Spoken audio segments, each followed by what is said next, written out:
కొరకు నా కొరకు నీవు నేను పొందవలసిన పాపపు శిక్ష ఆయన సిలువలో భరించారు. మనం చేతులతో చేయరాని పనులు చేస్తున్నందుకు ఆయన చేతుల్లో మేకులు కొట్టించుకున్నారు. మనం కాళ్ళతో వెళ్ళరాని చోట్లకి వెళ్ళేందుకు ఆయన కాళ్ళలో మేకులు కొట్టించుకున్నారు. మన తలంపులతో ఆలోచించడానికి వ్యర్థమైన తలంపుల కొరకు ఆయన తల మీద ముళ్ళ కిరీటం పెట్టించుకున్నారు. మన హృదయంతో ఆలోచించడానికి దురాలోచనల కోసం ఆయన పక్కలో బళ్ళు పొడి పెంచుకున్నారు.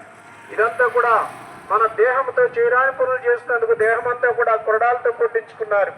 ఇదంతా ఎందుకోసం అంటే సర్వ మానవాళి పాప పరిహారం కొరకు, నీ కొరకు నా కొరకు సృష్టికర్త అయిన దేవాది దేవుడే మన యొక్క శరీరం అంతా కూడా 9 నాలుగా చేయించుకున్నాడు. తను తాను అప్పగించుకున్నాడు. ఒక్కసారి ఈ పని చేసి ముగించాడు. కాబట్టి ప్రభువైన యేసుక్రీస్తు వారు ఈ రీతిగా సెలవిస్తున్నారు. ప్రభువైన యేసుక్రీస్తును విశ్వాసం ఉంచు, అప్పుడు దేవుని ఇంటి వారు కూడా రక్షించబడతారని దేవుని వాక్యం సెలవిస్తా ఉంది.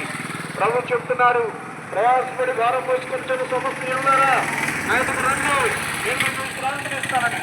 కనుక నెమ్మది విశ్రాంతి లేకుండా, శాంతి సమాధానం లేకుండా ఉన్నటువంటి సోదరుడా సోదరి మీరు ఎవరైనా కావచ్చు, ఈ యొక్క సమయంలో ప్రభువైన యేసుని ప్రేమతో ఆహ్వానిస్తున్నారు.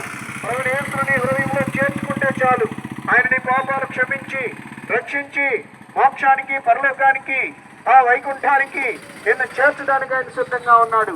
ఇదే అనుకూల సమయం, ఇదే రక్షణ దినం. రేపేం జరుగుతుందో తెలియదు ప్రియులారా. ప్రభువైన యేసుక్రీస్తును సొంత రక్షకుడిగా అంగీకరించండి. ఆయన నా పాపం కొరకు సిలువలో రక్తం కార్చారు, చనిపోయి సమాజపడి 3వ నాడు మృత్యుంజయుడిగా తిరిగి లేచారు అనేటటువంటి విషయాన్ని నమ్మగలిగితే మరి దేవుని వాక్యం సెలవిస్తా ఉంది. లేఖనముల ప్రకారం ఆయన మృతి పొందెను, శ్రమపడెను, మృతి పొందెను, సమాధి చేయబడి మృత్యుంజయుడి 3వ నాడు తిరిగి లేచినని వాక్యం సెలవిస్తా ఉంది. కనుక ప్రియులారా, యేసుక్రీస్తు ప్రభువును ఆ రీతిగా మీరు రక్షకుడిగా అంగీకరించగలిగితే, నా పాపం కొరకు ఆయన చనిపోయి సమాజం తిరిగి లేచారనే విషయాన్ని హృదయపూర్వకంగా నమ్మగలిగితే నీ పాపములు క్షమించబడి నీ మోక్షానికి, పరలోకానికి అర్హుడుగా అర్హురాలుగా చేయబడతావు. అటు కృపా పరిశుద్ధాత్మ దేవుడు ఈ మాటలు వింటున్న వారందరికీ దయచేయను గాక. ఆమేన్. ప్రార్థన చేసుకుందామండి. ప్రేమ కలిగిన మా పరలోక తండ్రి, మీ వాక్యం విన్న ప్రియులను జ్ఞాపకం చేసుకోండి, వారిని వారి కుటుంబాలను రక్షించమని ప్రార్థిస్తున్నాం.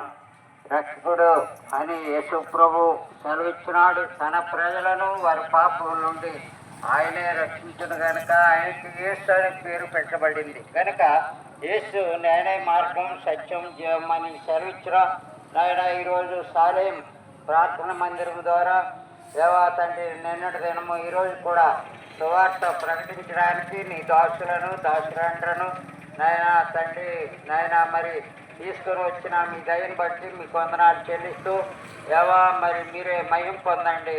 ఉన్న వాక్యాన్ని అనేక మంది రక్షణ పొంది నీ మందిరానికి నీ దాసుడు రతనరాజు గారు అక్కడ చేస్తున్న సేవలో కూడా సహాయం చేసి ఆత్మను రక్షించి మందిరాన్ని చేర్చమని మీ సన్నిధిలో ప్రార్థించుకుంటూ మీ సహాయాన్ని కోరుకుంటూ మేము ముందుకు వెళ్తుండగా సహాయం చేయమని యేసు ప్రభు నామములో ప్రార్థించి వేడుకున్నాము తండ్రి. ప్రభునందు ప్రియమైనటువంటి మా దేశీయులారా, మరి ఇంకను యేసు ప్రభు గురించినటువంటి విషయాలు, ఆత్మ సంబంధమైనటువంటి విషయాలు మీకు కావలసినట్లయితే మన దగ్గరలోనే మరి సాలేమ ప్రార్థన మందిరం అనేటువంటి ఒక స్థలం ఉన్నదండి. ఆ స్థలంలో ప్రతి ఆదివారము మిగిలినటువంటి దినాల్లో కూడా దేవుని యొక్క పరిచయం జరుగుతూ ఉంటుందండి.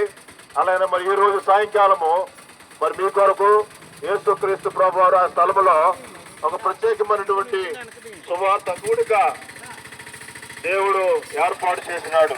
కావున రండి, వినండి, రక్షణ పొందండి. దేవుడు మిమ్మల్ని బహుగా దీవించుగాక. ఆమేన్. స్వీకరించు,